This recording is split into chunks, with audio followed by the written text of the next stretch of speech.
The rain fell in torrents, painting the city's outskirts in a mix of relentless gray and fleeting streaks of light as lightning illuminated the night sky. Edward Wainwright stood by the tall, frosted window of his luxurious mansion, his reflection almost mocking the vast emptiness of his life. The howling wind outside resonated with the haunting silence within, a silence that even the soft crackle of the fireplace failed to disrupt. Buddy, Edward's loyal golden retriever, rested by his feet, occasionally perking up at the distant rumbles of thunder. Edward, holding a glass of wine, stared into the storm, lost in thought. He'd spent years building an empire, yet nights like these reminded him of the emptiness wealth couldn't fill. Suddenly, Buddy's ears shot up, and a low growl escaped his throat. Startled, Edward followed the dog's gaze toward the front door. At first, he thought it was just the storm playing tricks on his senses, but then, through the rhythmic pounding of rain, he heard it, a faint, desperate cry. He hesitated. The sound was too distinct to ignore. Setting his glass down, he grabbed a flashlight and approached the heavy oak door. Buddy was already there, barking softly, as if urging Edward to hurry. His hand hovered over the doorknob. Something deep inside told him this was more than just a curious moment. It was the beginning of something life-changing. As he opened the door, the icy wind hit him like a slap, sending shivers down his spine. Standing before him, drenched and trembling, were three little girls, no older than 7 or 8. The eldest, clutching the hands of the 2 younger ones, looked up at Edward with wide, tear-streaked eyes. "Please, help us," she whispered, her voice barely audible over the storm. For a moment, Edward froze. He could see the desperation in their eyes, the weight of fear that no child should ever bear. The smallest of the 3 shivered uncontrollably, her lips tinged blue from the cold. Without thinking, Edward swung the door open wider and motioned them inside. "Come in," he said, his voice firmer than he felt. Buddy sniffed at the girls cautiously, then nudged the smallest one gently, as if offering reassurance.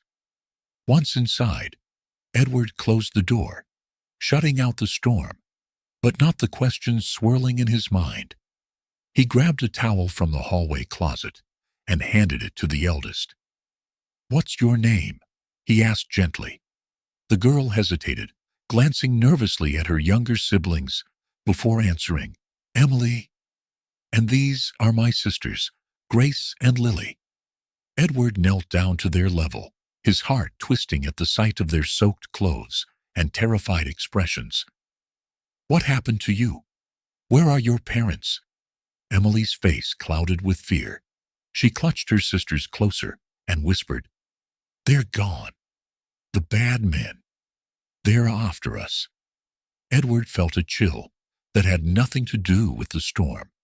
He had planned for a quiet, uneventful evening, but now he was faced with a mystery and a responsibility he couldn't ignore. As the storm raged on outside, Edward realized he was on the precipice of a decision that could alter the course of his life. And for the first time in years, he felt something stir deep within him, a flicker of purpose. "Let's get you warm," he said, leading them toward the living room. Buddy trotted beside them, his tail wagging gently, as if sensing that these children needed comfort. Edward couldn't help but wonder what kind of danger these girls had faced to end up at his doorstep in the dead of night. The storm outside might have been fierce, but it was nothing compared to the turmoil brewing inside his home.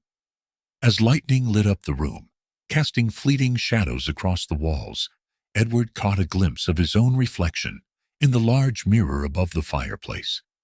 The man staring back at him seemed different, less distant, more human. For the first time in a long while, Edward felt that his actions could truly matter. Little did he know, the storm that had brought these children to his door was only the beginning of a far greater tempest. The storm had subsided to a soft drizzle, By the time Edward settled the three girls into his expansive living room, the contrast between their drenched, fragile figures and the opulence of the room was stark. The fire cast warm, flickering shadows on the walls, yet the air felt heavy with unspoken tension. Edward handed out blankets and warm cocoa, trying his best to mask his unease. Buddy, his golden retriever, lay protectively near the youngest girl, Lily, who had nestled herself against the large dog.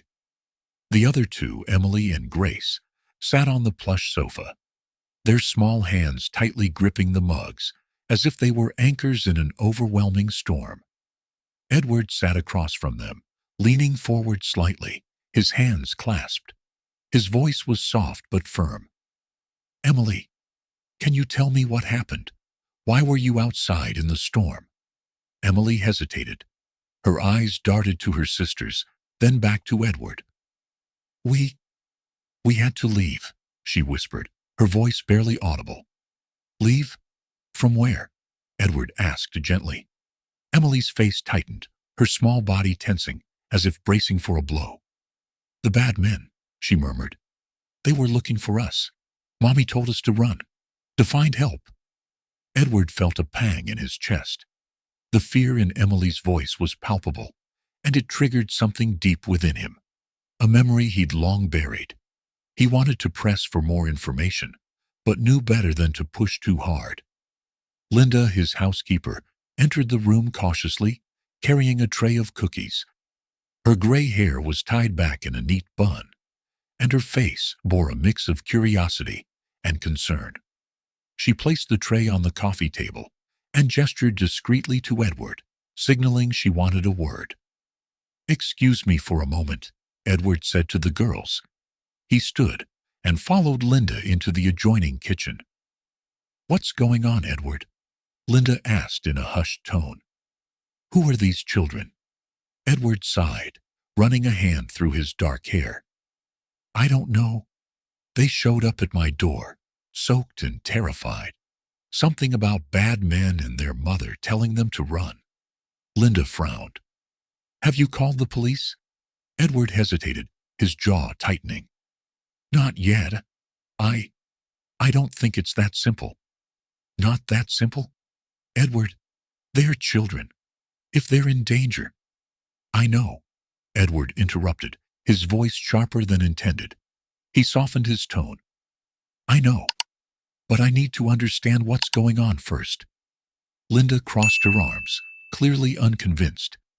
"And what if their mother is out there looking for them? Or worse, what if she's in trouble?" Edward's stomach churned at the thought. "I'll handle it," he said, more to himself than to Linda. When he returned to the living room, the girls were huddled together, whispering softly. Emily looked up as he approached, her large eyes filled with an unspoken plea. "Emily," Edward began carefully, "can you tell me your mother's name? Maybe I can help find her." Emily's lips quivered. "Mommy's name is Rachel," she said finally. "She told us not to say anything, but we can't find her anymore." The room fell silent. Edward felt a lump in his throat as he considered the weight of Emily's words. He glanced at Buddy, who was now nuzzling Lily's hand, providing a comfort Edward wasn't sure he could offer. "Do you know where your mom might have gone?" Edward pressed gently. Emily shook her head. "She just said to run and not look back." Edward leaned back, the pieces of the puzzle swirling in his mind. Rachel, a mother on the run, leaving her daughters behind to protect them. Bad men. The phrase echoed ominously. Who were these men? And what did they want with Rachel and her children? As the night deepened, Edward noticed Buddy grow restless. The dog trotted to the front door, barking softly and pawing at the floor.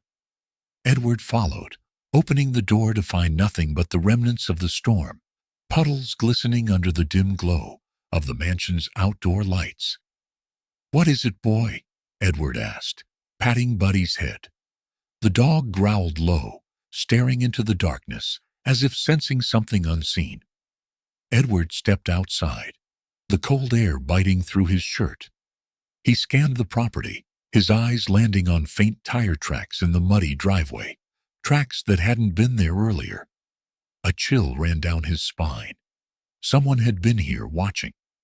Back inside, Edward sat by the fire, his mind a whirlwind of thoughts. As the girls dozed on the couch, huddled under blankets, he allowed himself to delve into memories he rarely visited.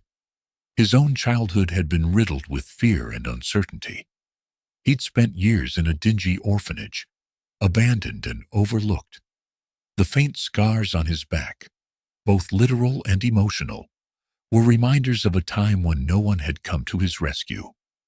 Edward's gaze shifted to the sleeping girls.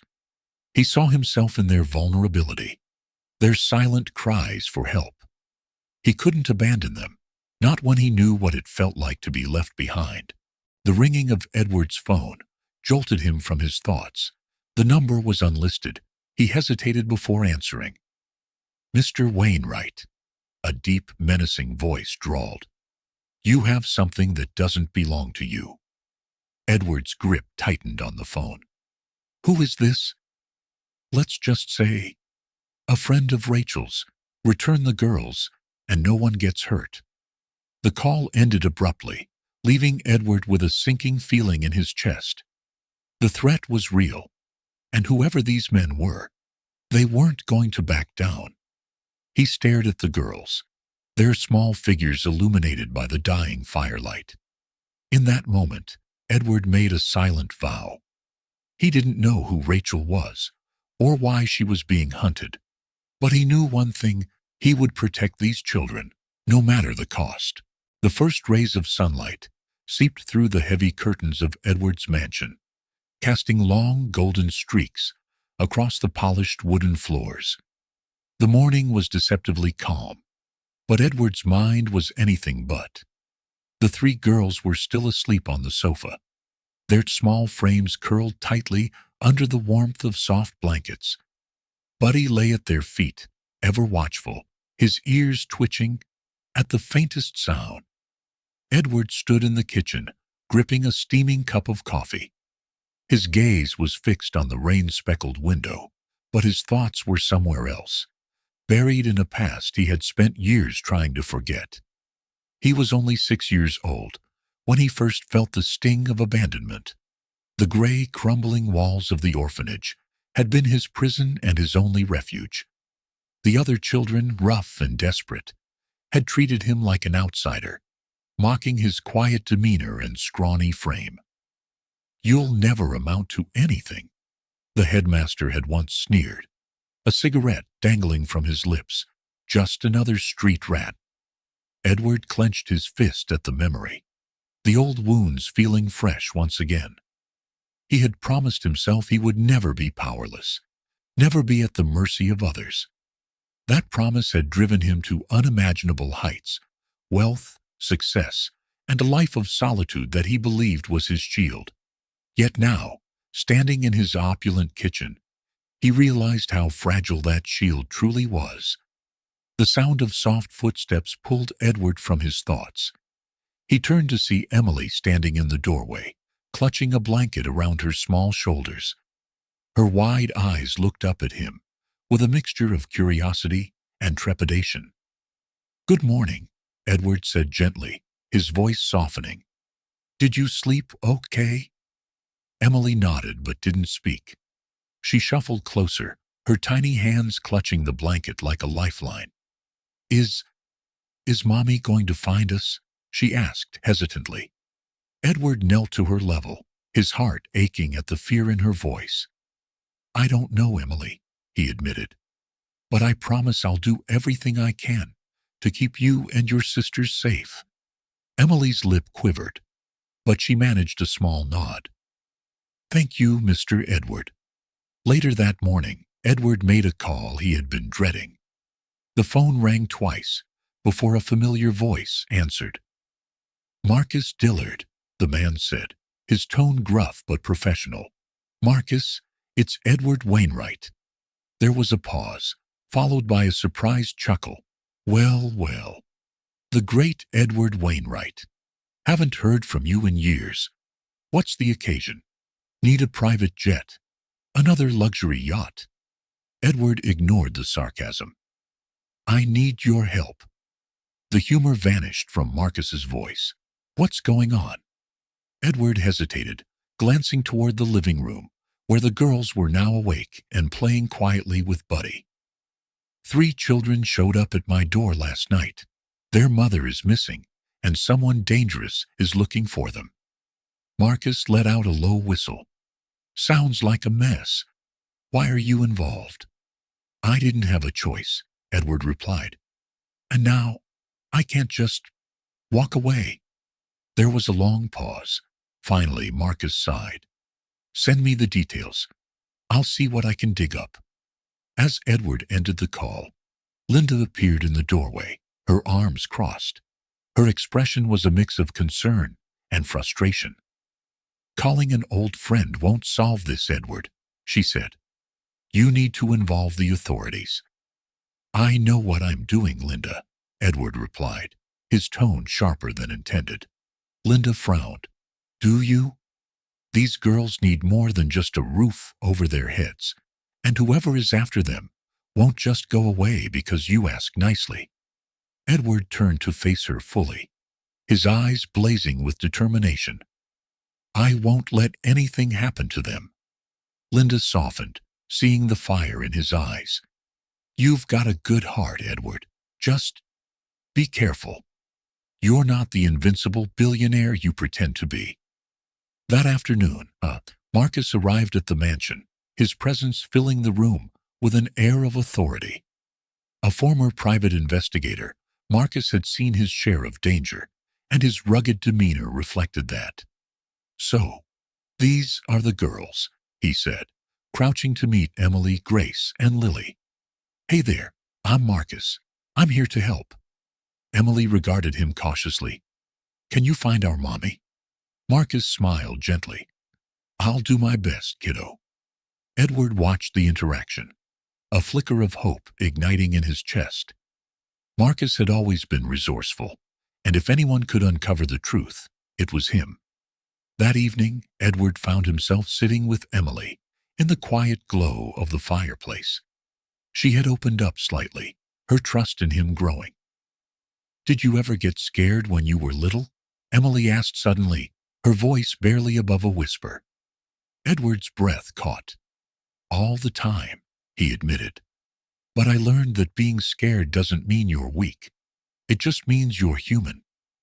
Emily considered this, her small face thoughtful. Did you have anyone to protect you? Edward hesitated, the memory of his lonely childhood flashing before him.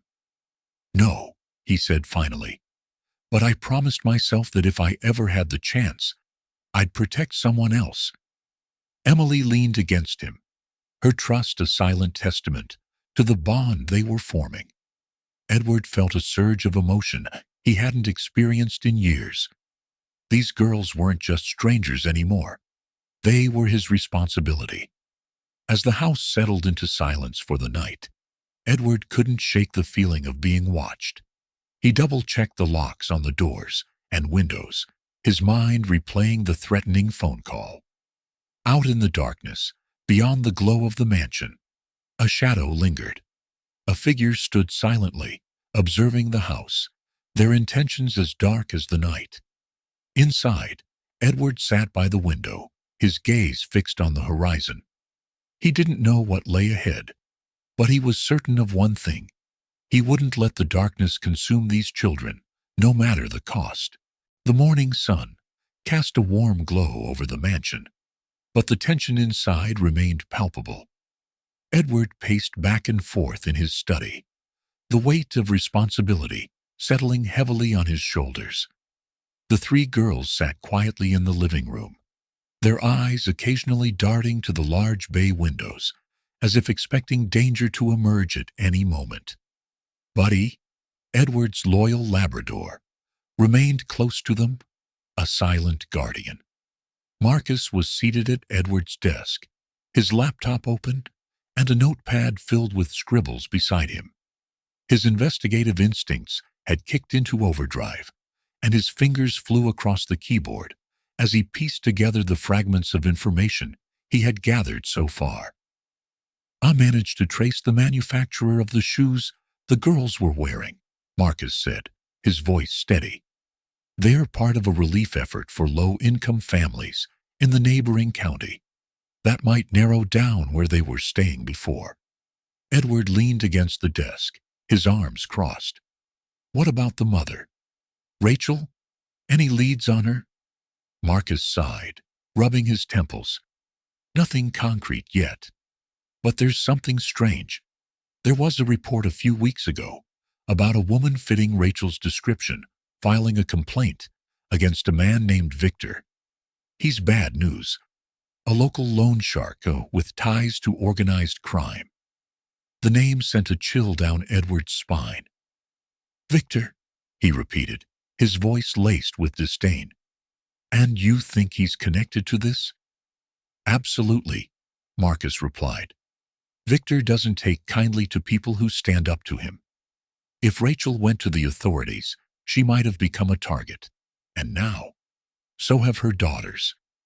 Meanwhile, Linda had taken the girls upstairs to help them get dressed. While tidying up, she noticed something unusual in one of Emily's pockets. A crumpled photograph. Linda carefully unfolded it and saw an image of Rachel holding the three girls, her smile radiant, despite the worn clothes she wore. Scrawled on the back, in hurried handwriting, was an address. When Linda brought the photograph downstairs, Marcus's eyes lit up. "This could be it," he said, examining the address. "It's in a rundown area near Hazel Creek. If Rachel was hiding there, it's worth checking out." Edward hesitated. "It's dangerous," he said, glancing at the girls.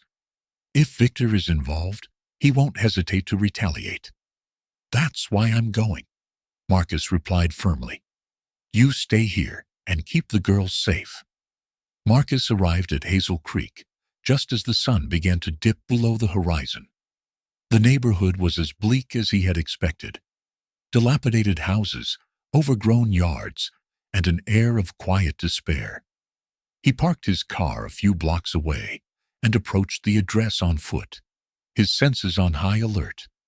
The house in question was barely standing, its paint peeling and windows boarded up. Marcus noticed signs of recent activity.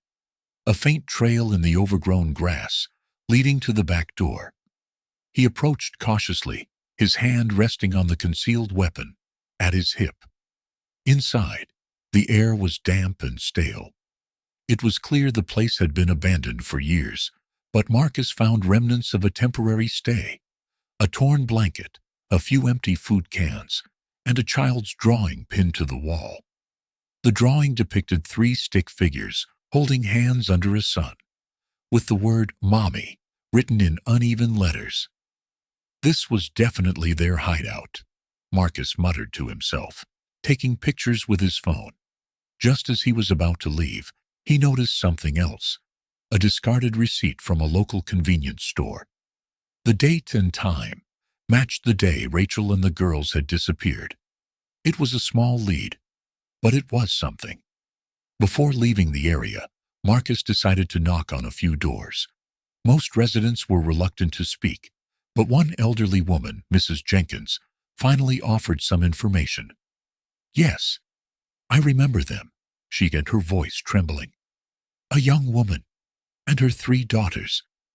They stayed in that house for a while. The little girls used to play in my yard." "Do you know what happened to them?" Marcus asked. "Do you know what happened to them?" Marcus asked. Mrs. Jenkins shook her head. "Not exactly. But I remember seeing a black SUV parked outside their house one night. The next morning, they were gone." "Did you see who was driving it?" Marcus pressed. "No, but I heard voices, angry voices," she replied. "A man was shouting at her. She sounded scared." Marcus thanked her and left, his mind racing. The description of the SUV and the altercation matched Victor's modus operandi. He knew he was getting closer, But the danger was growing with every step. Back at the mansion, Edward was trying to keep the girls occupied. He had set up a movie in the home theater, hoping to distract them from their fears. But his own anxiety was harder to shake. Every creak of the house, every rustle of the wind outside, felt like a potential threat. Buddy suddenly perked up, his ears standing on end. He let out a low growl and ran to the front door, barking furiously. Edward's heart raced as he grabbed a flashlight and cautiously opened the door. There was no one there, but a small envelope lay on the doorstep. Inside was a single piece of paper with a chilling message. "You can't hide them forever." Edward's hands trembled as he crumpled the note. He locked the door and set the security system, his mind racing with questions. How had they found the mansion? And what would they do next? When Marcus returned, Edward showed him the note. Marcus's jaw tightened as he read it. "They're watching you," he said grimly. "This isn't just about Rachel anymore. They know you're involved, and they won't stop until they get what they want." Edward's face hardened. "Then, we won't wait for them to come to us. We'll find Rachel and take the fight to them." Linda interjected, her voice laced with concern. "Edward, this is dangerous. You're not trained for this." "Neither was she," Edward replied, his voice firm. "But she still did everything she could to protect her daughters. How can I do any less?" Marcus nodded, his respect for Edward growing. "All right," he said, "but we need a solid plan. No mistakes." The team spent hours strategizing. Marcus would follow up on the receipt and try to locate Rachel, while Edward would focus on fortifying the mansion and keeping the girls safe. Linda agreed to help, reluctantly, her protective instincts winning out over her fears. As the night wore on, the three girls huddled together on the sofa, their trust in Edward evident in the way they looked at him. For the first time in years, Edward felt a sense of purpose, a reason to fight. And as the storm of danger brewed around them, he knew he would do whatever it took to keep those girls safe, no matter the cost. The morning sun streamed through the tall windows of Edward's mansion, but the warmth outside contrasted starkly with the rising tension inside. Edward sat at the kitchen table, the note from the previous night lying open in front of him. His fingers tapped rhythmically on the table, a sign of his growing impatience. Across from him, Marcus scrolled through his laptop, his face lit by the glow of the screen. "We're not dealing with amateurs," Marcus began, breaking the silence. He turned the laptop to face Edward and Linda. The screen displayed a grainy black and white photo of a woman, Rachel. She was in mid-conversation with a group of people at a community center, her expression determined. "This was taken about 6 months ago," Marcus explained. "Rachel was a social worker, specializing in helping families in abusive situations. Her work brought her face-to-face with Victor. She tried to expose his network of predatory loans and trafficking." Linda leaned forward, her eyes narrowing. "Why haven't the authorities taken him down? If she had evidence—" Marcus sighed heavily. "She did, but it wasn't enough. Victor's network is extensive, and he's careful. Most of the people who could testify against him have either disappeared or been paid off. Rachel was one of the few who didn't back down."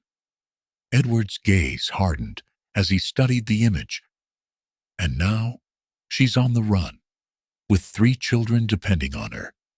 What do we know about Victor?" Marcus pulled up another file. It was a series of reports and police sketches, each one painting a grim picture of Victor's operations. "Victor Delacroix," he began, "is one of the most dangerous men in the state. He operates under the guise of a legitimate businessman, running a chain of pawnshops and small loan offices. But beneath that, he's involved in trafficking, extortion, and even suspected murder. "Why hasn't he been arrested?" Edward asked, his frustration evident. "He's slippery," Marcus replied. "The police have tried, but his connections run deep. Politicians, law enforcement, even local charities. He's got his fingers in everything. And anyone who gets too close to exposing him ends up in trouble." Rachel is just one of many. The conversation was interrupted by a notification on Marcus's phone. "I've got something," he said, pulling up an email. "That receipt we found? It traces back to a convenience store on the outskirts of town. The owner remembers Rachel and the girls. They came in late one night, looking disheveled. Rachel paid for some food and left in a hurry." "Did he see where they went?" Edward asked. Marcus shook his head. "No, but he mentioned something interesting. He saw a black SUV parked outside the store just before they arrived. It matched the description Mrs. Jenkins gave us." Edward's jaw tightened. "Victor's men?" "Most likely," Marcus confirmed. "We're getting closer. But this also means they're probably watching the same areas we are." Later that afternoon, Edward was walking through the garden with the girls. He tried to keep their spirits up, pointing out different flowers and telling them stories about the house's history. Buddy, his ever-vigilant Labrador, trotted beside them, occasionally glancing toward the fence, as if sensing something amiss. Inside the house, Linda was in the kitchen preparing lunch when she noticed something unusual. The security monitor on the wall flickered for a moment before stabilizing. She frowned and walked closer, her heart sinking, as she saw a shadow move across one of the cameras. Grabbing her phone, she dialed Edward. "Get back inside, now." Edward's stomach dropped at the urgency in her voice. Scooping up Lila, the youngest, he motioned for the other two girls to follow. "Come on, quickly," he said, his voice calm but firm. They hurried back inside, Buddy barking loudly as if to warn them of an unseen threat.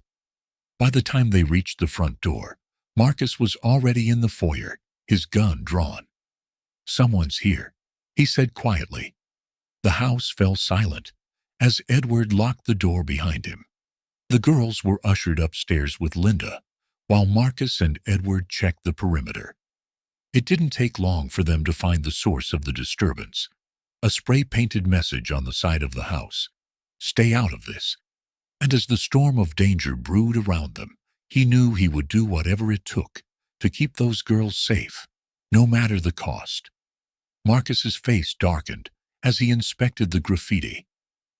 "They're getting bolder. This is a message from Victor." Edward clenched his fists. "They think they can intimidate us." "They're trying to," Marcus replied. "But this also means they're watching. They know what we're doing." Meanwhile, Victor sat in a dimly lit office, a cigar smoldering between his fingers. The room was filled with the hum of quiet conversations and the occasional buzz of a phone. He leaned back in his chair, his sharp eyes fixed on a tablet, displaying a live feed of Edward's mansion. One of his henchmen entered, a wiry man with a nervous energy. "The message has been delivered," he reported. Victor nodded, a cold smile spreading across his face. "Good. Let's see how far they're willing to go. Keep the pressure on them. And find Rachel. I don't care what it takes." Elsewhere, Rachel was hiding in an abandoned warehouse with a sympathetic friend she had met during her work as a social worker. The conditions were harsh: leaky roofs, cold nights, and the constant fear of being discovered. Her friend, a nurse named Clara, helped care for her and provided food when she could. Rachel's thoughts were consumed by her daughters. She worried about their safety and whether Edward could be trusted. Clara tried to reassure her. "If this Edward is who you say he is, he'll protect them. You need to focus on staying safe." "I can't just sit here," Rachel said, her voice breaking. They're all I have. Back at the mansion, Edward, Marcus, and Linda gathered in the study to regroup. We need to change tactics, Marcus said. Victor's not just coming after Rachel anymore. He's targeting us. So what do we do? Linda asked. We go on the offensive, Marcus replied. Victor relies on fear and control. If we can disrupt his operations, we can force him to make mistakes. But we'll need more help. Edward nodded. Whatever it takes. I'm not letting him win. As the day turned to night, the mansion's lights glowed like a beacon in the darkness. The girls were asleep upstairs, huddled together for comfort. Edward stood by the window, gazing out at the sprawling grounds. Buddy sat at his feet, his ears perked up, as if ready to spring into action at a moment's notice. Edward placed a hand on the dog's head, drawing strength from his unwavering loyalty. We'll protect them, Edward murmured, more to himself than to anyone else, no matter what. The battle with Victor was just beginning, but Edward was determined to see it through to the end. Night had fallen over the sprawling grounds of Edward's estate, shrouding the mansion in a blanket of quiet tension. Yet beneath the surface, the house buzzed with a heightened sense of alertness. Edward, Linda, and Marcus had fortified the mansion, but a nagging feeling lingered that Victor would not stop until he had reclaimed control. Edward stood on the balcony of his study, gazing at the tree line, illuminated faintly by the moonlight. Buddy, ever vigilant, sat by his side, growling softly now and then, his ears perked toward unseen movements. Downstairs, Marcus was hunched over a laptop at the dining table. He had accessed a network of cameras he'd installed around the estate earlier in the day. Linda, though visibly shaken, refused to rest, opting instead to patrol the mansion, with a flashlight and her phone in hand. Anything yet? Edward asked as he entered the room, his voice low but tense. Not yet, Marcus replied, his eyes glued to the screen. But if Victor's men are out there, they'll slip up eventually. No one can keep perfectly still forever. Upstairs, the three girls were huddled together in the guest bedroom, the nightlight casting soft shadows on the walls. Emily, the eldest, tried to reassure her sisters, though her own hands trembled. Do you think he'll come for us? Lila whispered, clutching her stuffed rabbit tightly. No, Emily said firmly, though the fear in her voice betrayed her confidence. Mr. Edward and Buddy will keep us safe. And Marcus, too. He's really strong. Sophie, the middle child, sniffled quietly, her eyes darting to the window. I don't want to go back. I want to stay here. Hearing the muffled conversation from the hallway, Linda paused outside the door. She took a deep breath before stepping inside, her kind smile masking her own worry. Hey, it's okay, she said, kneeling beside the bed. You're safe here. We're all going to make sure of that. Suddenly, a loud noise echoed from outside, cutting through the tense quiet like a knife. Marcus was on his feet in an instant, pulling up the camera feeds on his laptop. On the screen, one of the perimeter cameras showed movement. Two figures, dressed in dark clothing, creeping along the fence line. We've got company, Marcus muttered. Edward grabbed a flashlight and motioned for Marcus to follow. We need to handle this before it gets worse. Edward and Marcus moved swiftly but cautiously, their footsteps muffled by the damp grass. Buddy padded silently beside them, his body tense and alert. As they neared the edge of the property, they spotted the intruders, two men attempting to disable one of the cameras mounted on a tree. Stop right there, Marcus called out, his voice cutting through the night. The men froze for a moment, before bolting in opposite directions. Edward and Marcus split up, each chasing after one. Buddy, sensing the urgency, tore off after the second man, barking ferociously.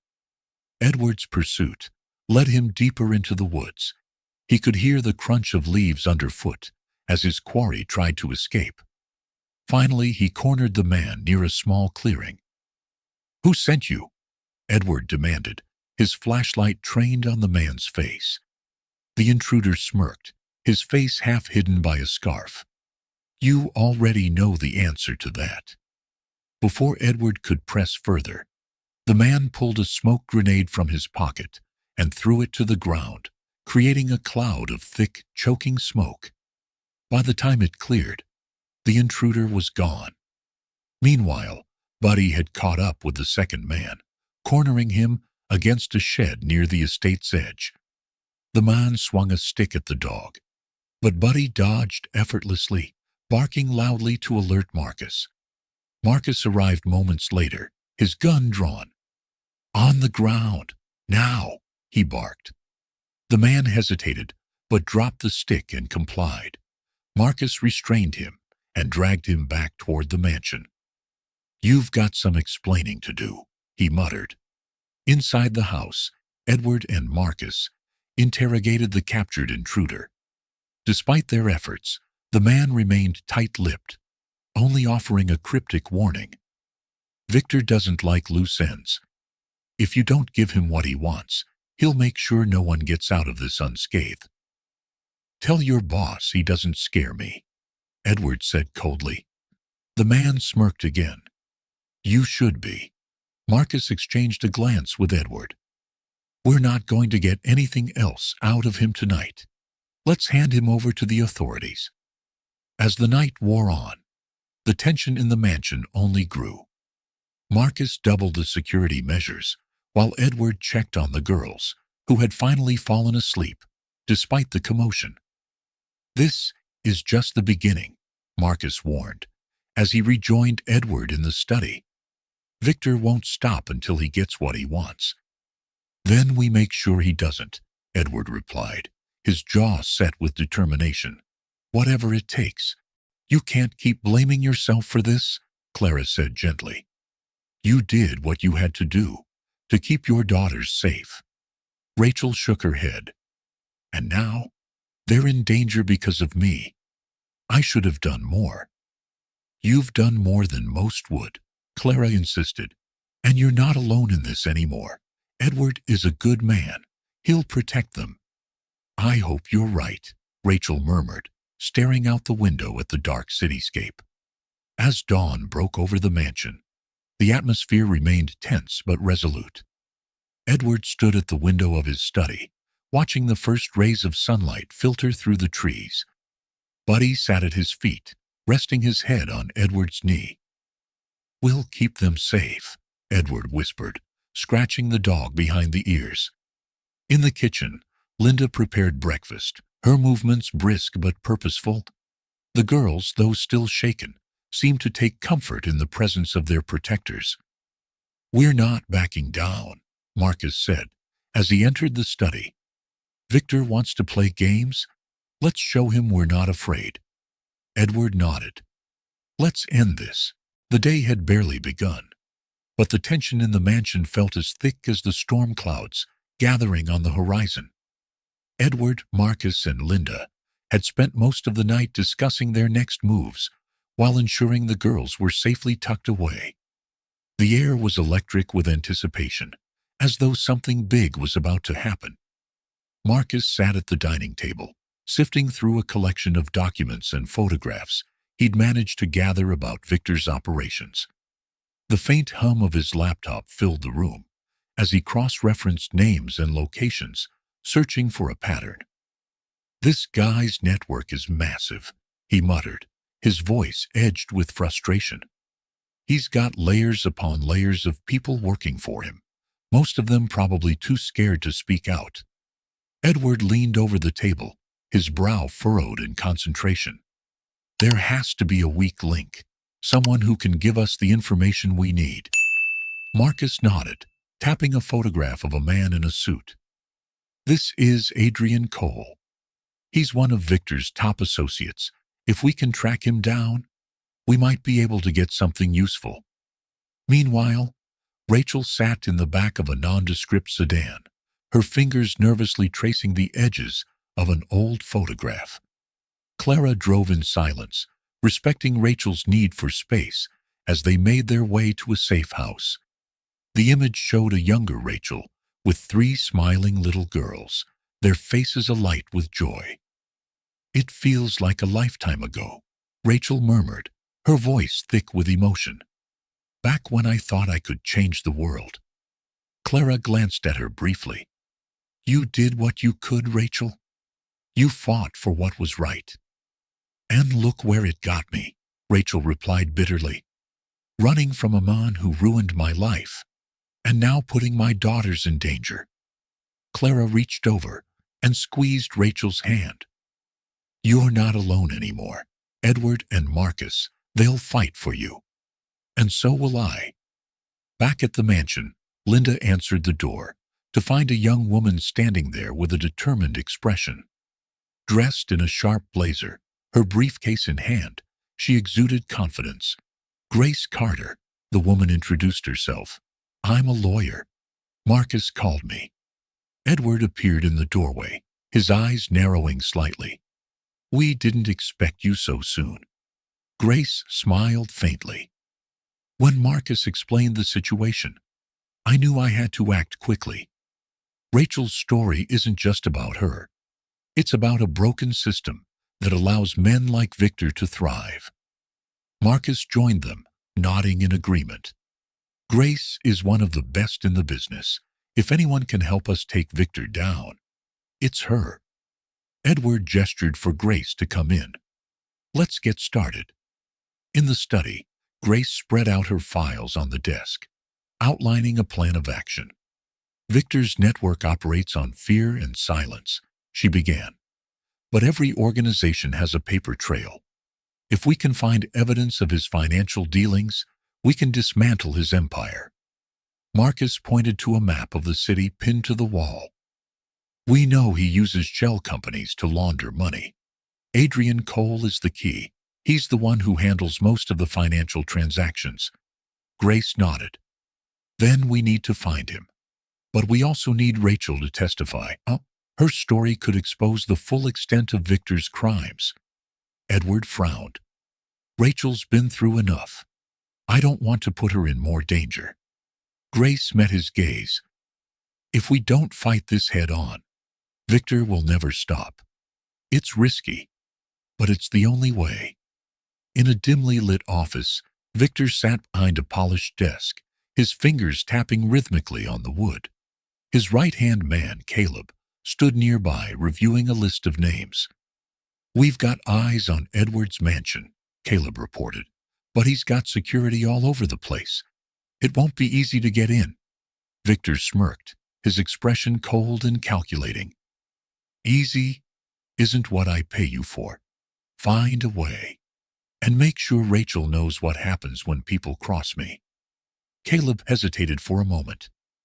"There's something else. Adrian Cole's been acting nervous. He might be thinking about cutting a deal." Victor's smile faded.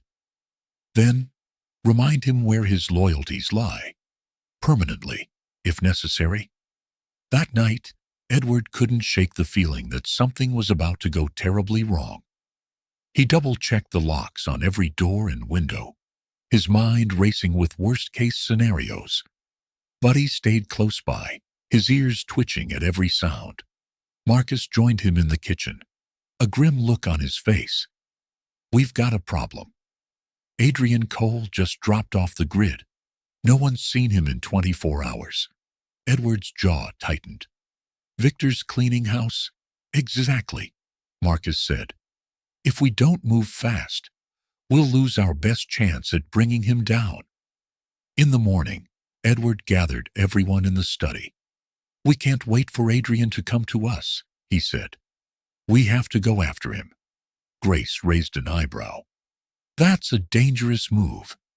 If Victor's already suspicious, he'll be watching Adrian like a hawk." "I know," Edward replied. "But we're running out of time. We need to act now." Rachel, who had been listening quietly, stepped forward. "I'll go with you." Edward shook his head. It's too dangerous. I can't just sit here and do nothing, Rachel said firmly. This is my fight, too. After a moment of silence, Edward nodded. All right, but we do this carefully. No risks we can't afford to take. The plan was simple in theory, but fraught with danger. Grace and Marcus would track Adrian's last known location, while Edward and Rachel prepared to confront him. Linda would stay behind with the girls, ensuring their safety. As they drove toward a secluded warehouse on the outskirts of the city, Edward glanced at Rachel. You don't have to do this. Yes, I do, she said, her voice steady. For my daughters. For all the people Victor has hurt. Inside the warehouse, the air was thick with tension. Adrian sat at a rickety table, his hands trembling as he lit a cigarette. When Edward and Rachel entered, he looked up, his eyes wide with fear. I don't know anything, he stammered. I swear. Rachel stepped forward, her voice calm but firm. We're not here to hurt you. We just want the truth. Help us take Victor down, and we'll protect you. Adrian hesitated, then sighed. All right, but if Victor finds out, I'm a dead man. Edward placed a reassuring hand on his shoulder. We won't let that happen. As they left the warehouse, Edward couldn't shake the feeling that they were being watched. Buddy growled softly from the back seat, his eyes fixed on the rearview mirror. Back at the mansion, Marcus reviewed the information Adrian had provided. This is it, he said, his voice filled with determination. We've got what we need to take Victor down. Edward nodded, his expression grim. Then, let's finish this. The morning sun spilled through the windows of Edward's mansion, a stark contrast to the storm of emotions brewing inside. The atmosphere was tense, yet hopeful, as the team regrouped, determined to take the next steps in their fight against Victor. In the living room, the triplets sat quietly with Buddy, their small hands gently stroking the dog's fur. Rachel watched them from a distance, her heart aching with both love and guilt. As the day unfolded, Rachel couldn't shake the weight of her past decisions. Her heart felt torn between relief at being reunited with her daughters and the fear of what Victor might do next. The memories of the nights she spent hiding, clutching a picture of her children, haunted her. Each laugh or smile from her daughters now felt like a fragile promise she wasn't sure she could keep.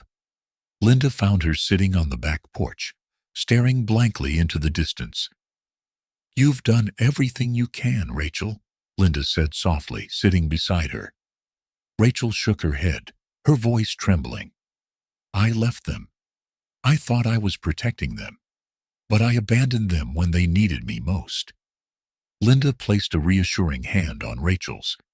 You made the hardest choice a mother could make. But you're here now, and they know you love them. That's what matters. Meanwhile, in a dimly lit room across the city, Victor sat surrounded by his loyalists. The tension in his camp was palpable after Adrian's betrayal. Victor paced back and forth, his sharp eyes scanning the room. Adrian thinks he can outsmart me, Victor hissed. He doesn't realize how far my reach goes. Caleb, his trusted enforcer, stepped forward. We've tracked him to Edward's mansion. They're all there. Rachel, the girls, and that meddling millionaire. Victor's lips curled into a sinister smile. Perfect. It's time to remind them who they're dealing with. Back at the mansion, Rachel decided it was time to confront her daughters. She found them in the playrooms, their laughter echoing through the hall. As she entered, the girls looked up, their faces lighting up with joy.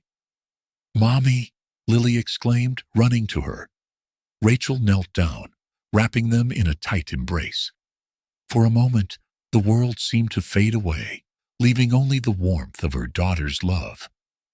Girls, Rachel began, her voice steady but emotional. I need to tell you something. Mommy made some mistakes, and I wasn't there when you needed me. But I promise, I will never leave you again. The girls looked at her with wide, trusting eyes. Emma, the eldest, placed a hand on her mother's cheek. We know you love us, Mommy. That's all that matters. Tears streamed down Rachel's face as she held her daughters close. In that moment, she vowed to do whatever it took to keep them safe. In the study, Edward, Marcus, and Grace reviewed the information Adrian had provided. It was a treasure trove of incriminating evidence, bank statements, emails, and surveillance footage linking Victor to a web of illegal activities. This is enough to put him away for life, Grace said, her eyes gleaming with determination. Marcus frowned, tapping a map spread out on the desk. Victor won't go down without a fight. He's already making moves. We need to be ready for anything. Edward nodded. We'll protect Rachel and the girls at all costs, but we also need to strike first. That evening, as the household settled into an uneasy calm, the air outside grew heavy with the promise of an approaching storm. Buddy's ears perked up, and he let out a low growl, his eyes fixed on the front door. Edward, sensing something was wrong, grabbed a flashlight and stepped outside. The cool night air sent a shiver down his spine as he scanned the grounds. Suddenly, a car screeched to a halt at the edge of the property. Several men emerged, their faces shadowed, but their intentions clear. They moved with calculated precision, heading straight for the mansion. Inside, Buddy barked furiously, alerting the others. Marcus grabbed a bat from the closet, while Linda hurried to lock all the doors and windows. Rachel, take the girls and hide, Edward shouted. Rachel scooped up her daughters and rushed to the hidden panic room Edward had installed. The girls clung to her, their small hands trembling. Edward and Marcus stood their ground as the intruders tried to break through the front door. The sound of glass shattering and heavy boots on wood filled the air. Marcus swung the bat with precision, taking down one of the attackers, while Edward fought with a mix of desperation and determination. Grace, who had been working in the study, emerged with a can of pepper spray, adding to their defense. Together, they managed to hold off the intruders long enough for the sound of approaching sirens to send the attackers fleeing into the night. As the police arrived and secured the scene, Edward and the others regrouped in the living room. Rachel emerged from the panic room with the girls, her face pale, but her eyes fierce. This was a warning, Marcus said grimly. Victor knows we're close to taking him down.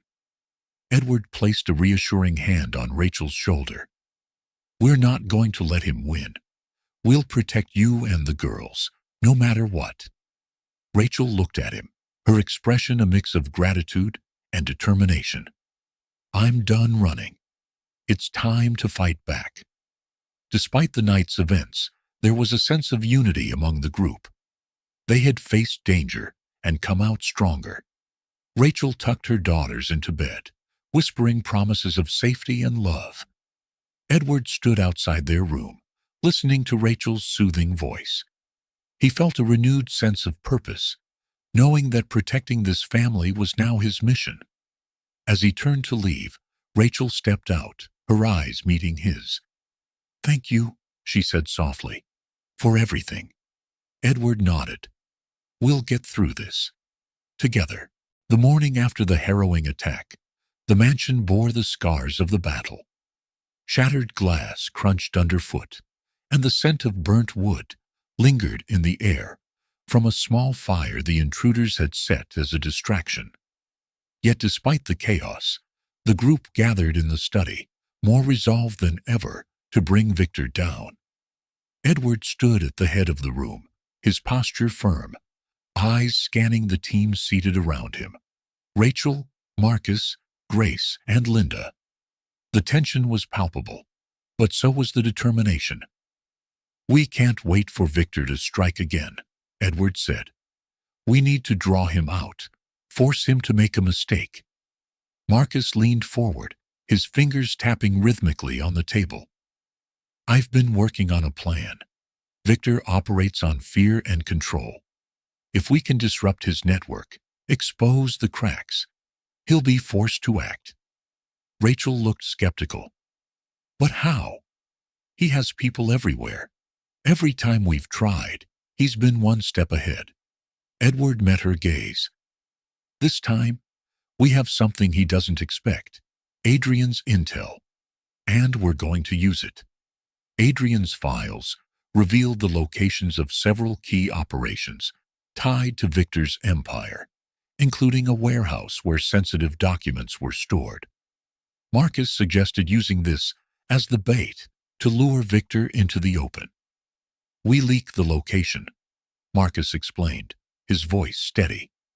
"Make him think we're going after it. He'll either send his men to secure it or show up himself." Grace nodded in agreement. "It's risky, but if we can catch him in the act, we can tie him directly to his crimes." Rachel hesitated, her hands clenching into fists. "And what happens if he figures it out? What if he comes after us instead?" Edward placed a reassuring hand on her shoulder. "We'll have backup. Marcus has already contacted some trusted law enforcement allies. They'll be ready." The next few days were a whirlwind of preparation. Marcus and Grace worked tirelessly to compile evidence and ensure their plan had as few gaps as possible. Meanwhile, Edward focused on securing the mansion, installing additional security measures, and training Rachel in basic self-defense. One afternoon, as Edward showed Rachel how to handle a taser, she paused and looked at him. "Do you think we can really do this? Take him down?" Edward met her gaze, his expression serious. "I don't just think it. I know it. We have to." True to form, Victor reacted swiftly to the leaked information. His network buzzed with activity as he scrambled to secure the warehouse. Unbeknownst to him, Marcus had planted false leads to confuse his men, sending them on a wild goose chase. In his office, Victor slammed his fist on the desk, his anger barely contained. "They think they can play games with me. I'll show them what a mistake that is." Caleb stepped forward, his expression grim. "What do you want us to do, boss?" Victor's eyes gleamed with malice. "Secure the warehouse and find out who's feeding them information. No loose ends." As night fell, the team moved into position near the warehouse. Marcus and Edward took the lead, equipped with surveillance gear and Adrian's notes. Grace coordinated with the law enforcement team, ensuring they were ready to move in when the time was right. Inside the warehouse, the air was thick with tension. Victor's men patrolled the area, their voices sharp as they barked orders. Marcus and Edward crept along the perimeter, planting hidden cameras to capture evidence. Suddenly, a shadow moved in the corner of Edward's eye. He froze, signaling Marcus to stop.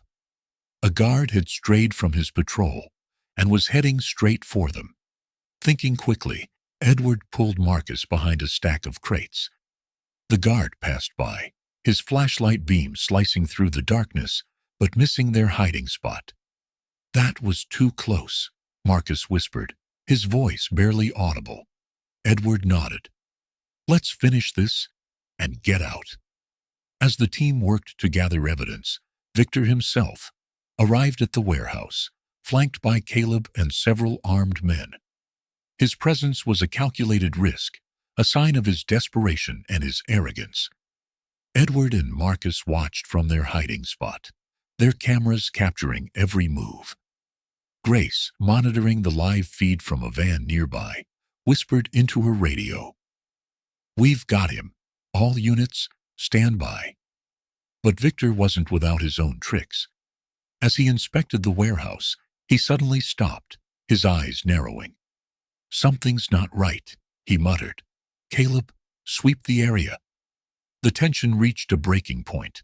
As Victor's men began a thorough search, Marcus signaled to Edward, pointing to an exit on the far side of the warehouse. "We need to move." Now, Marcus said. The duo managed to slip out of the warehouse, just as Victor's men closed in.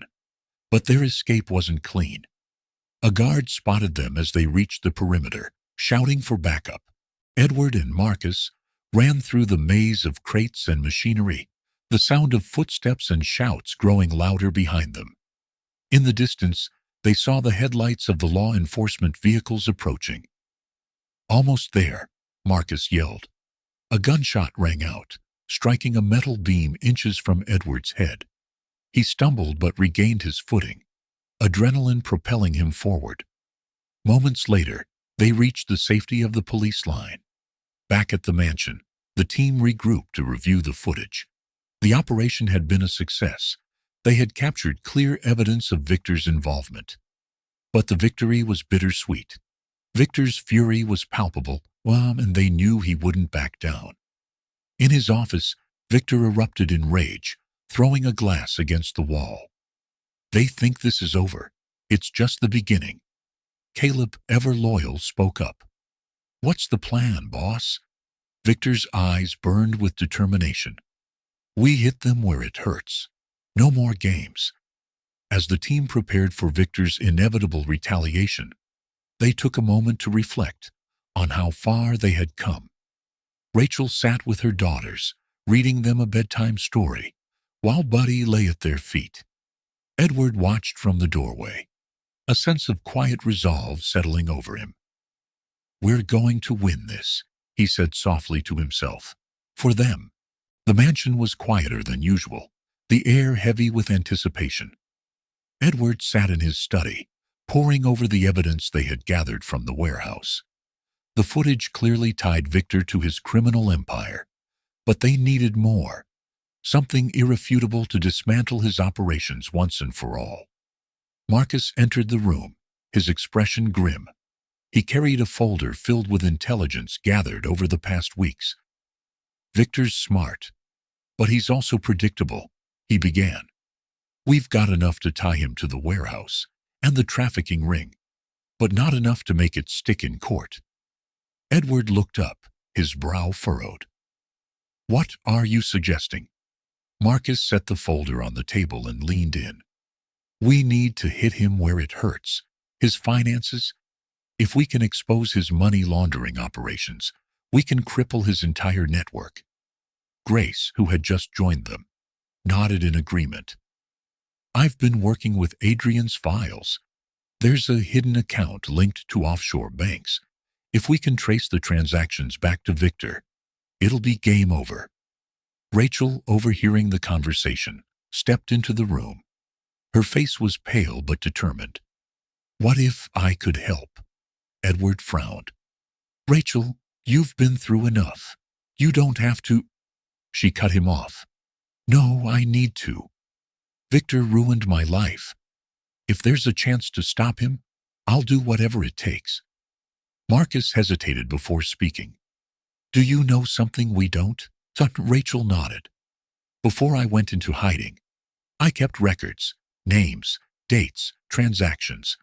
They're hidden in a safe deposit box, under a fake name. If we can retrieve them, it might be the smoking gun you need. The next day, Edward and Rachel ventured into the city to retrieve the records. The safe deposit box was located in a small bank in a less conspicuous area. Marcus and Grace stayed behind to monitor their movements, using a tracker to ensure their safety. Rachel clutched her coat tightly as they approached the bank. Are you sure this is a good idea? Victor has people everywhere. Edward placed a reassuring hand on her shoulder. We'll be quick, in and out. Inside the bank, Rachel presented her fake identification to the clerk, her hands trembling slightly. The clerk, oblivious to the tension, retrieved the box and handed it over. Rachel opened it with a small key, revealing a stack of documents and a USB drive. As they exited the bank, Edward noticed a black SUV parked across the street. His gut tightened. We need to move. Now. As they walked briskly toward the car, The SUV's engine roared to life. Edward pushed Rachel ahead of him, his voice urgent. "Get in the car." The SUV sped toward them, its tinted windows hiding the occupants. Just as the vehicle closed in, Marcus appeared in another car, blocking its path. The SUV screeched to a halt before reversing and speeding away. Edward and Rachel climbed into Marcus's car, their breaths ragged. "That was too close," Edward muttered. Marcus smirked. "You're welcome." Back at the mansion, the team combed through the documents and USB drive. Rachel's records detailed years of illegal transactions, implicating not only Victor, but also several high-ranking officials and businessmen. Grace's eyes widened as she scrolled through the files. "This is it. This is what we needed." Edward nodded, his expression grim. "But it's not enough to expose him. We need to take this public." Unbeknownst to the team, Victor had already caught wind of their movements. His network of informants alerted him to the retrieval of the safe deposit box. Victor stood in his dimly lit office, a glass of whiskey in his hand. "They're getting bold," he said, his voice low. "It's time to remind them who they're dealing with." He turned to Caleb. "Make the call. We're going to hit them where it hurts." That night, as the team strategized, the mansion's security system blared an alarm. Surveillance cameras revealed armed men surrounding the property. Victor's retaliation had begun. Edward quickly took charge. "Everyone, get to the safe room. Marcus, cover the perimeter." The team moved swiftly, but the attackers were relentless. Gunfire erupted, shattering windows and echoing through the halls. Edward, armed and determined, joined Marcus in defending the mansion. In the chaos, Rachel and her daughters huddled in the safe room, their fear palpable. Buddy, Edward's loyal dog, stood protectively in front of them, growling at the faint sounds outside. As the attackers closed in, Edward and Marcus held their ground. Using a combination of tactical maneuvers and the mansion's security features, they managed to repel the invaders. However, the cost was high. Several parts of the house were damaged, and Edward sustained a minor injury. The attack, though harrowing, served as a catalyst for the team. They realized they could no longer wait for Victor to make the next move. It was time to go on the offensive. Edward, his arm bandaged, addressed the group. "Victor thinks he can scare us into submission. He's wrong. We have everything we need to take him down, and we're going to do it." The team rallied around him, their resolve stronger than ever. The atmosphere inside the mansion was heavy with anticipation as the team finalized their plan. Every detail had been meticulously mapped out, every possible outcome analyzed. Yet, the stakes had never been higher. The attack on the mansion had pushed them to their limits, but it also steeled their resolve. Edward stood at the head of the table, his presence commanding. "This ends tonight," he said, his voice firm but calm. Around him, Rachel, Marcus, Grace, and the rest of the team nodded in agreement. Grace unrolled a blueprint of the warehouse, where Victor had taken the children. "This is his stronghold," she began. "It's heavily guarded, with multiple layers of security. We can't just walk in. We'll need to create a diversion." Marcus pointed to the side entrance. "This is where we'll infiltrate. While Edward and I handle the guards, Grace will work with law enforcement to ensure we have backup ready to move in." Rachel, her hands trembling slightly, interjected, "What about my daughters? How do we make sure they're safe?" Edward turned to her, his eyes steady. "We'll find them. I promise you. We'll bring them home." As night fell, the team moved into position. Edward and Marcus took the lead, dressed in black and armed with the tools they'd need to disable the security system. Grace stayed in the van, with a direct line to law enforcement, monitoring the situation through a network of hacked cameras. The warehouse loomed ahead, its cold industrial facade a stark contrast to the warmth of the mission they were fighting for. Edward's heart pounded as they approached the entrance. This wasn't just about defeating Victor. It was about redemption, about proving to himself that he could make a difference. Marcus disabled the alarm system with practiced precision, and they slipped inside. The warehouse was a maze of crates and machinery, the air thick with the scent of oil and metal. Every step was calculated, every sound amplified in the tense silence. Edward held up a hand, signaling Marcus to stop. Voices echoed from around the corner. Peeking out, they saw two guards engaged in a conversation. Edward motioned for Marcus to follow his lead. With swift, silent movements, they incapacitated the guards, tying them up and securing their weapons. Edward's pulse raced. They were one step closer. As they delved deeper into the warehouse, they found a small room, guarded by two more men. The sound of muffled cries reached their ears. Edward's jaw tightened. He gestured to Marcus, and they executed a coordinated takedown, neutralizing the guards before entering the room. Inside, they found Emily and Lila huddled together, their faces streaked with tears. Rachel's youngest daughters clung to each other, their eyes wide with fear. Edward knelt before them, his voice gentle. "It's okay. We're here to take you home." Emily hesitated, then threw herself into Edward's arms, sobbing. Lila followed, her small arms wrapping tightly around his neck. Edward felt a lump in his throat.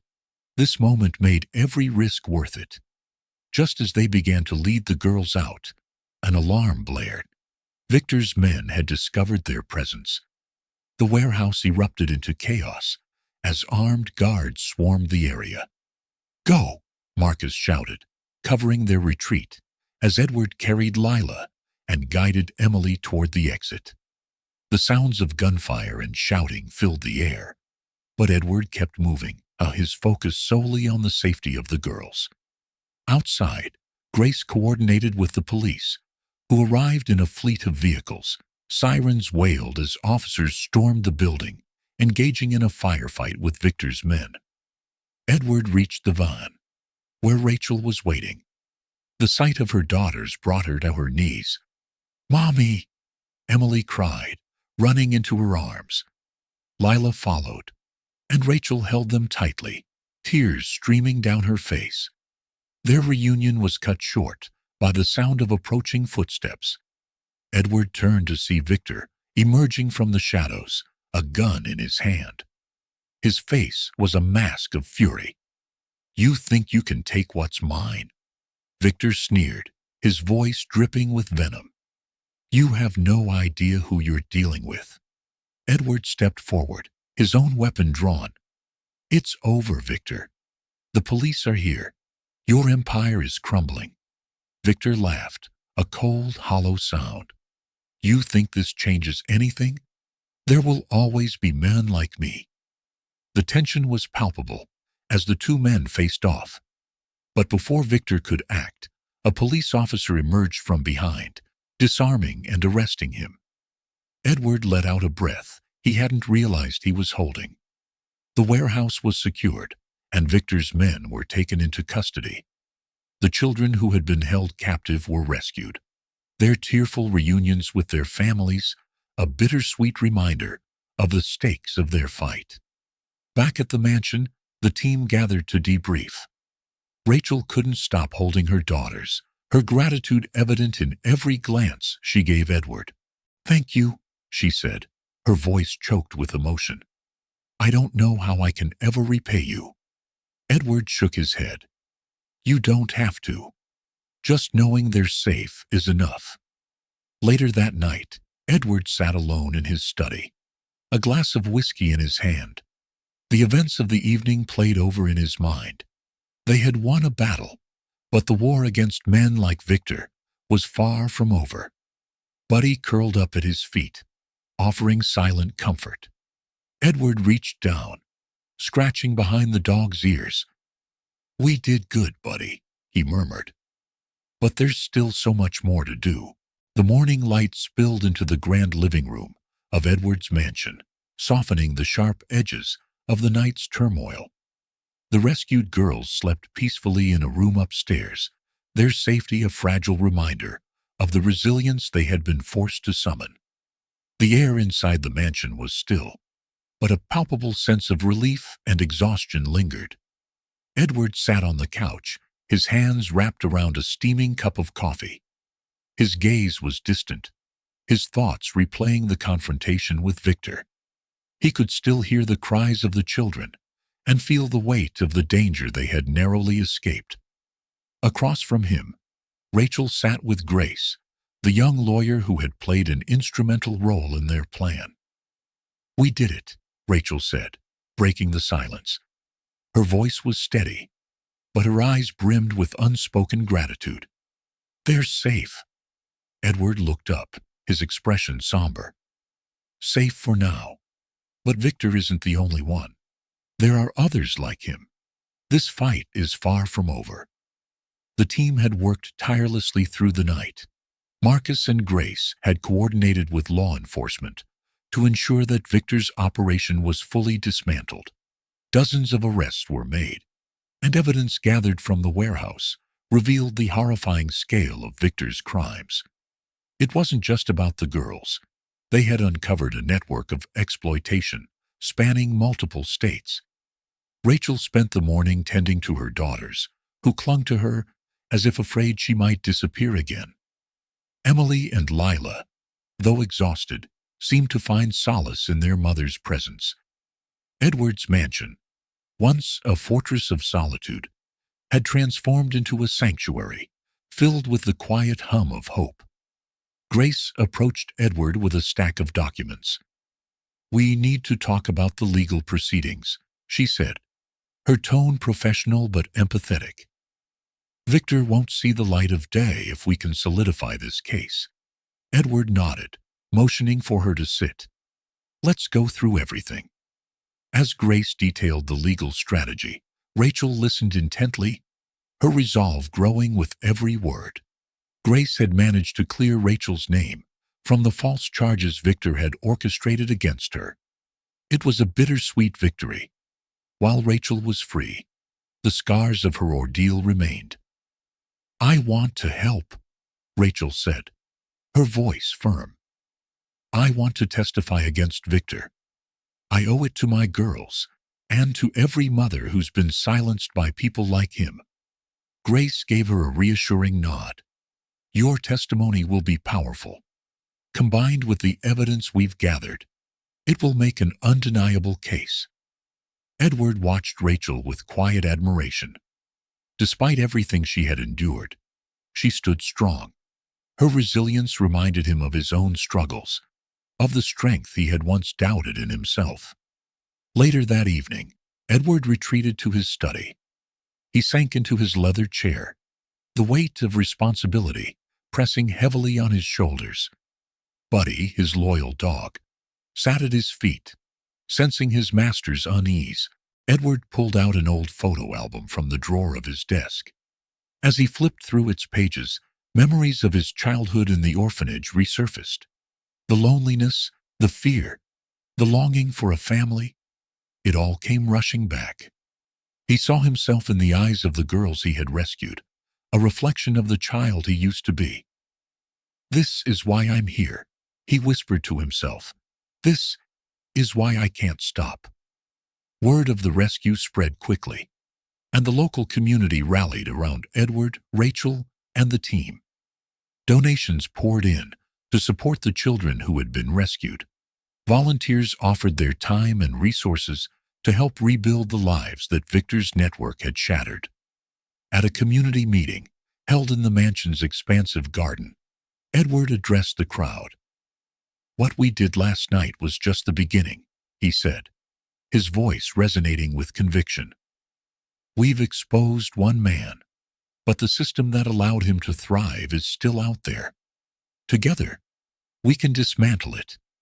The crowd erupted into applause, their support a beacon of hope. Rachel stood beside Edward, her daughters clinging to her. For the first time in years, she felt a sense of belonging, a sense of purpose. As the trial date approached, the team worked tirelessly to ensure their case against Victor was airtight. Grace coached Rachel on how to deliver her testimony, while Marcus continued to uncover additional evidence. Edward used his influence to garner media attention, ensuring the world would see the truth. The girls, Emily and Lila, began to settle into their new lives. They attended therapy sessions to help them process their trauma, and Rachel enrolled them in a local school. Despite the challenges, they began to smile again, their laughter a testament to the healing power of love and safety. The courtroom was packed on the first day of Victor's trial. The air was heavy with anticipation as the prosecution presented its case. Grace stood confidently, her arguments sharp and compelling. Rachel took the stand, her voice steady despite the tears that threatened to fall. "I trusted him," she said, recounting how Victor had manipulated her and so many others. "But I won't let him win. I won't let him take anything more from me or my daughters." Her testimony was met with silence, the weight of her words hanging in the air. Even the judge seemed moved by her courage. After weeks of testimony and deliberation, the jury returned with a verdict: guilty on all counts. Victor was sentenced to life in prison, without the possibility of parole. The courtroom erupted into applause, a cathartic release for everyone who had fought so hard for this moment. Outside, Edward stood with Rachel and her daughters. The sun was setting, casting a golden glow over the scene. Rachel turned to Edward, her eyes filled with gratitude. "You saved us," she said simply. Edward shook his head. "We saved each other." With Victor behind bars, the team shifted their focus to building a brighter future.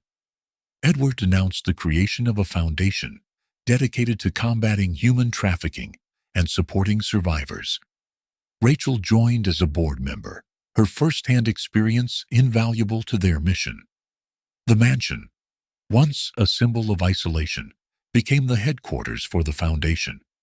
Its doors were always open to those in need, a sanctuary for the vulnerable. As the days turned into weeks, the scars of the past began to fade.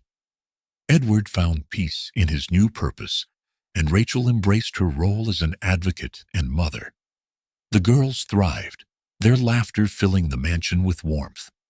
In the quiet moments, Edward would look out over the garden, a sense of fulfillment washing over him.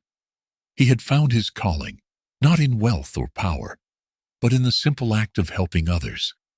And so, with hearts healed and justice served, they began a new chapter, one filled with hope, resilience, and the unbreakable bonds of a chosen family. The mansion brimmed with life as sunlight filtered through its tall windows. It was no longer just Edward's solitary refuge, but a place filled with laughter, hope, and the stirrings of a new future. Emily and Lila raced through the halls, their footsteps echoing with the vitality that had once been absent. Rachel, now stronger and more resolute, moved with purpose, her eyes brimming with hope for the life she was rebuilding with her daughters. Edward stood at the edge of the garden, watching the vibrant scene unfold. He couldn't help but marvel at how much had changed. The weight of his past, his childhood, his regrets, his isolation had lifted, replaced by the warmth of connection and the drive to make a difference. The morning of the adoption hearing was crisp and bright. Edward, dressed in a tailored navy suit, adjusted his tie nervously in the courthouse lobby. Buddy, his ever-loyal dog, sat obediently by his side, sensing his master's excitement. Rachel entered with Emily and Lila, the girls holding her hands tightly. They wore matching dresses, their wide smiles lighting up the room. As they spotted Edward, they broke free from their mother and ran to him. "Are we really going to be your daughters forever?" Emily asked, her voice tinged with disbelief and joy. Edward knelt to their level, his expression softening. "Forever and always," he promised, his voice steady despite the lump forming in his throat. Inside the courtroom, the proceedings were brief but emotional. The judge, a kind woman with gray-streaked hair, smiled warmly as she addressed Edward. "Mr. Marshall, do you understand the responsibilities of adopting these children?" "I do," Edward replied firmly, his eyes glistening. "And do you promise to provide them with a safe, loving, and supportive home?" "I promise." The judge turned to Rachel, who had tears streaming down her cheeks. "Miss Carter, as their biological mother, do you consent to this adoption, understanding it's in the best interest of your daughters?" Rachel nodded. "Yeah, I do. And I know Edward will give them everything they need." With a final stroke of her pen, the judge announced, "Congratulations, Emily and Lila Marshall. You officially have a new father." Cheers erupted in the courtroom. The girls hugged Edward tightly, their giggles mixing with his quiet tears.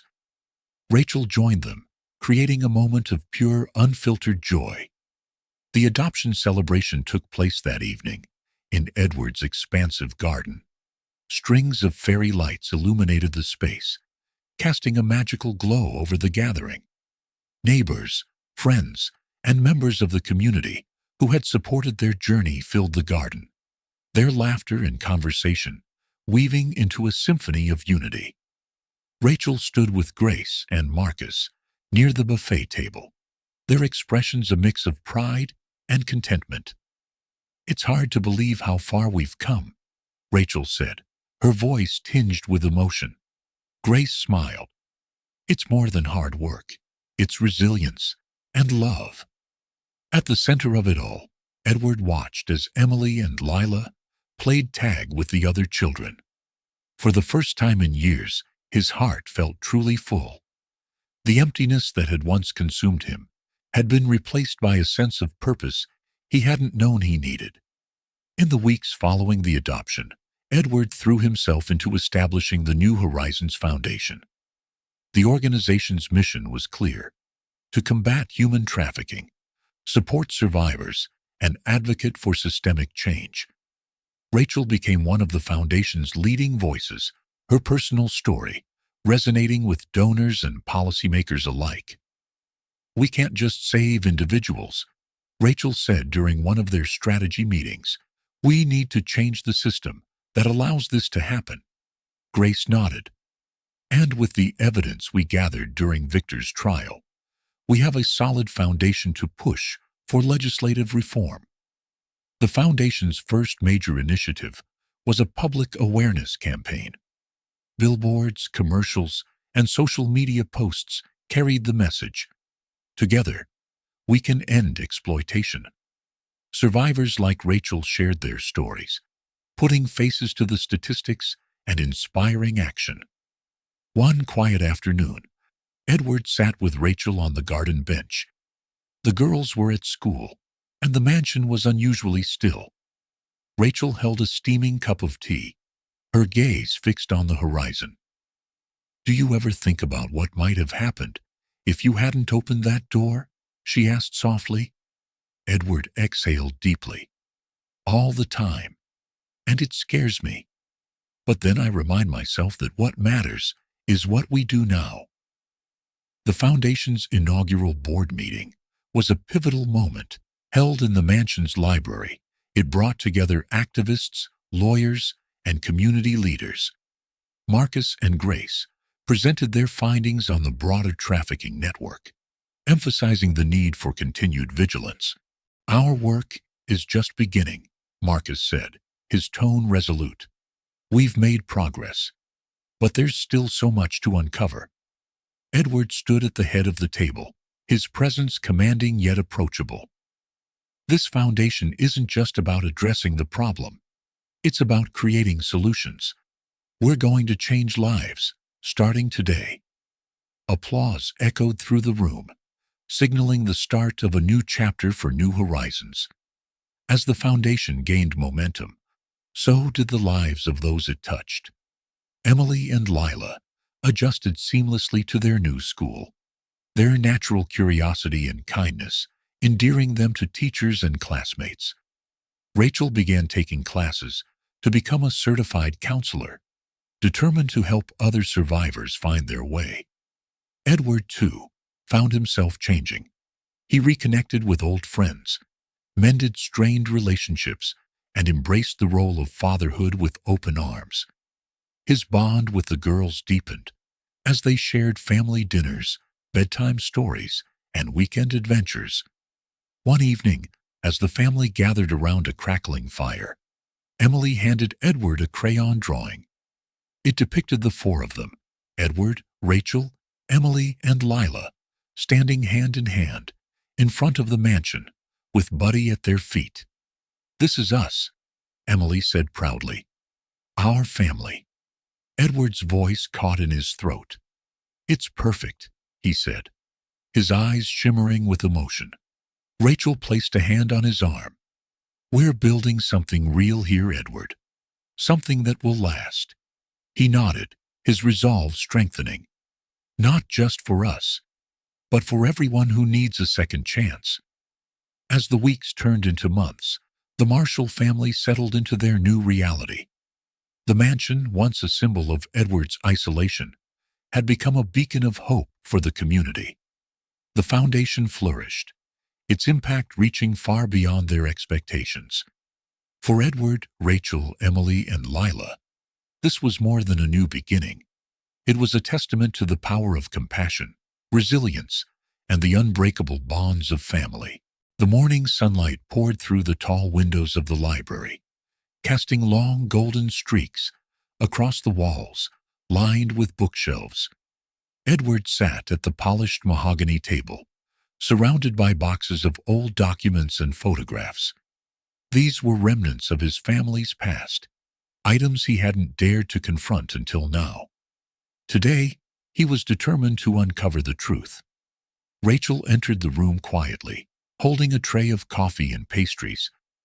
"You've been at this all night," she said, placing the tray down. "Find anything yet?"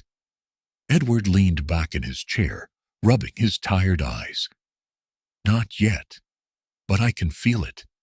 There's something here, something that ties Victor to my family's downfall." Rachel sat across from him, her gaze steady. "Whatever it is, we'll face it together." Hours passed as Edward sifted through the papers. Finally, he found it, a faded ledger with Victor's name scrawled in the margins. The entries detailed fraudulent transactions, shell companies, and bribes paid to key officials. At the bottom of one page was a note: "Marshall Holdings acquisition finalized. Ensure no loose ends." Edward's hands trembled as he read the words. "This is it," he whispered. "This is how Victor destroyed my father's business." Rachel leaned over, her eyes scanning the document. "He didn't just destroy it. He took it. Marshall Holdings wasn't just an acquisition. It was theft." Edward nodded, anger simmering beneath his calm exterior. "And now, we have proof." Later that afternoon, Edward and Rachel met with Grace in her downtown office. The lawyer studied the ledger with a critical eye, her expression growing more serious with each page. "This is damning," Grace said, setting the document down.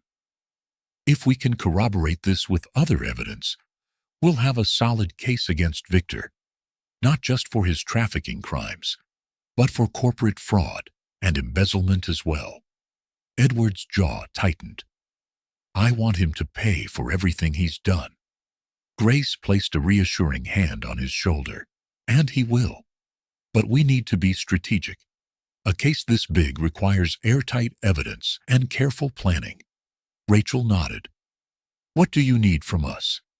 "More documents, witnesses who can testify, and any connections we can expose.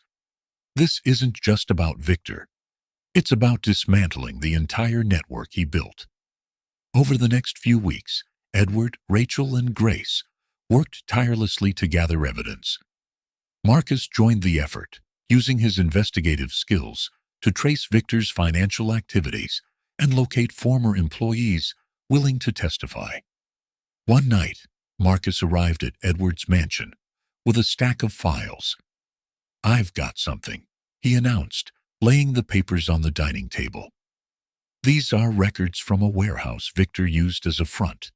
It's all here. Fake invoices, employee rosters, and shipping manifests. This proves he was moving more than just goods." Edward flipped through the files, his expression grim. "He used my family's company as a cover." Rachel placed a comforting hand on his arm. "We'll make this right." As the case against Victor gained momentum, Edward decided it was time to confront the community that had once turned its back on him.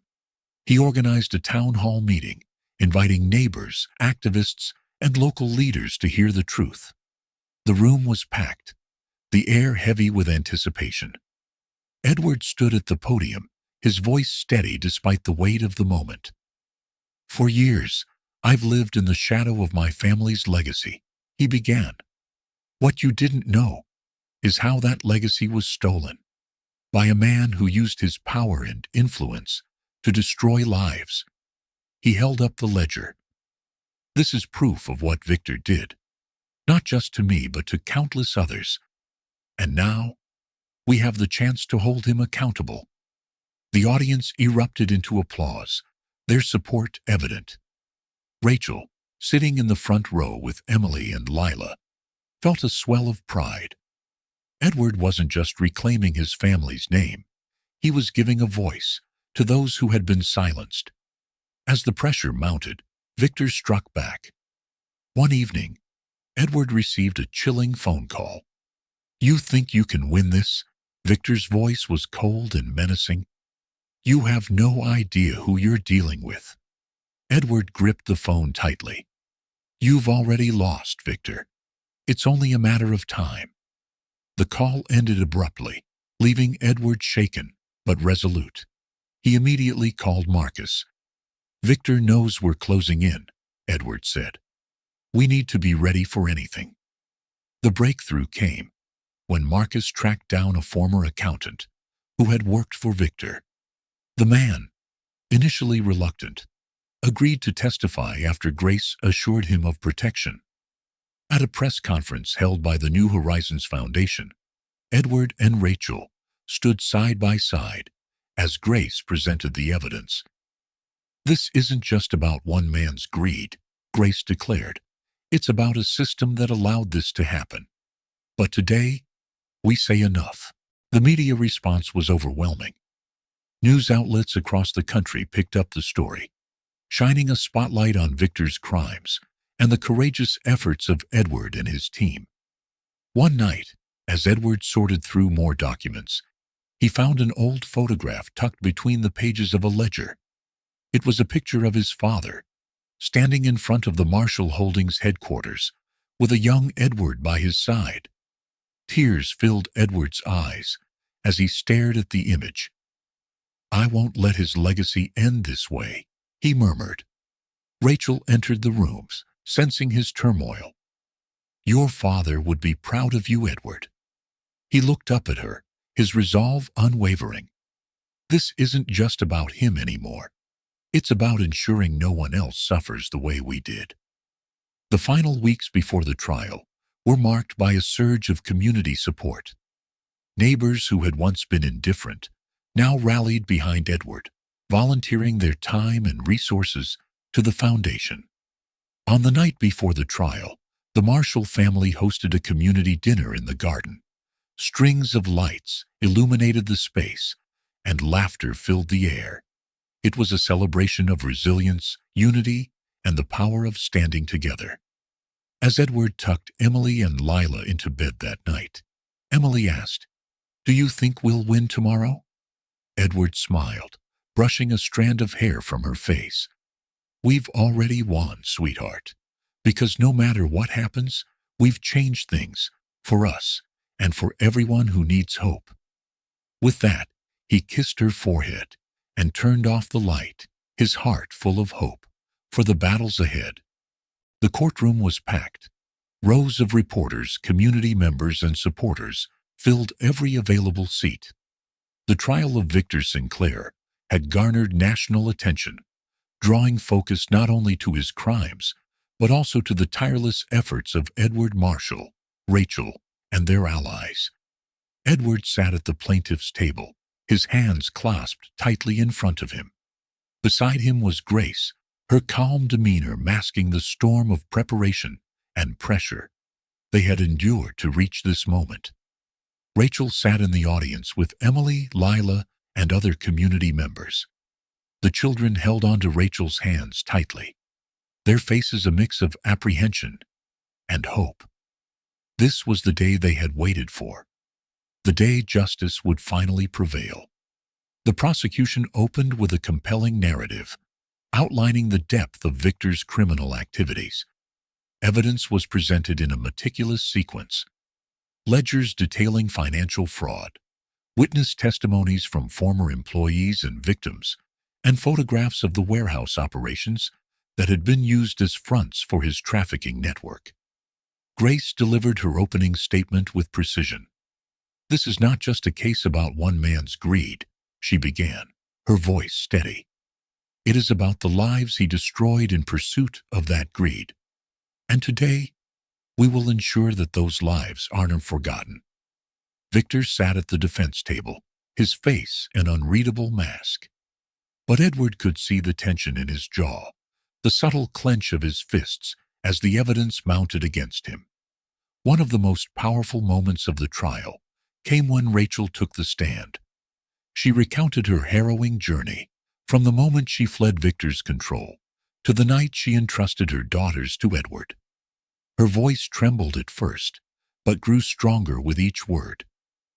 "I fought to protect my children," Rachel said, her eyes meeting Victor's with unflinching resolve.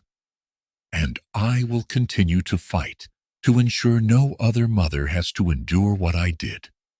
The courtroom was silent, the weight of her testimony settling over everyone present. Grace gave her a reassuring nod as she stepped down from the stand, the audience erupting into quiet applause. When Edward took the stand, he spoke not only of Victor's crimes, but also of his own journey. He shared the pain of losing his family's business, the guilt of turning inward instead of outward, and the redemption he found in opening his heart to Rachel and her daughters. "Victor Sinclair destroyed my father's legacy," Edward said, his voice thick with emotion. "But he did not destroy my father's spirit. That spirit lives on, in the work we've done, in the lives we've saved, and in the hope we've restored." The jury listened intently, and Edward's words seemed to resonate not just as testimony, but as a call to action. After weeks of arguments and evidence, the jury retired to deliberate. The tension in the courtroom was palpable as hours turned into a full day. Edward paced outside with Rachel and Grace, while Marcus kept watch nearby, ever vigilant. Finally, the jury returned. The foreperson stood, her hands steady as she read the verdict. "We find the defendant, Victor Sinclair, guilty on all counts." A wave of relief and triumph swept through the courtroom. Rachel hugged Edward tightly, tears streaming down her face. Emily and Lila cheered, their voices ringing out above the murmurs of the crowd. Justice had been served. In the weeks following the trial, the community around the New Horizons Foundation flourished. Donations poured in from across the country, inspired by the story of resilience and justice. Edward and Rachel were invited to speak at events, sharing their journey and encouraging others to take a stand against injustice. Marcus received a commendation for his investigative work, and Grace's reputation as a relentless advocate grew, bringing her a host of new clients and opportunities to fight for justice. The foundation expanded its reach, opening shelters and offering legal aid to victims of trafficking and exploitation. Emily and Lila, now safe and thriving, became symbols of hope for the community.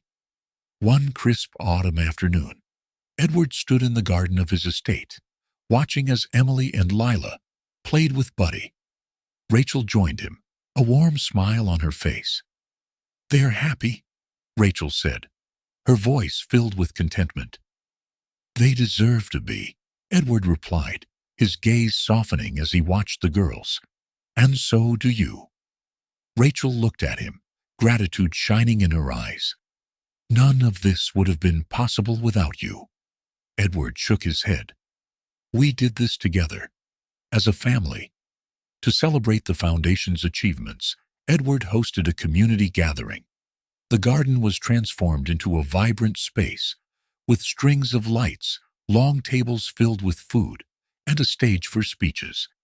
Neighbors, volunteers, and supporters came together to honor the progress they had made.